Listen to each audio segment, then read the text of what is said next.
قرآن چیخ چیخ کے کہہ رہے ہیں کہ جو نماز نہیں پڑھتا اللہ کے ہاں وہ مسلمان نہیں ہے۔ صحیح مسلم میں یہ حدیث لکھی ہے 246 کہ بندے کے کفر اور ایمان، شرک اور اسلام کے درمیان فرق کی نماز ہے۔ یہ حدیث مسلم میں ہی لکھی رہ گئی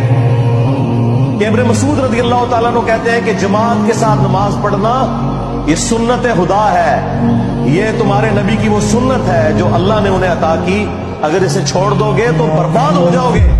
رسول اللہ کے زمانے میں اگر کوئی بیمار بھی ہوتا اور دو بندوں کے سہارے مسجد میں آ کے نماز پڑھ سکتا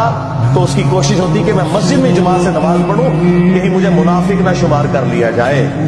جماعت چھوڑنے پر رسول اللہ کے زمانے میں سمجھا جاتا تھا صلی اللہ علیہ وسلم کہ بندہ منافق ہے۔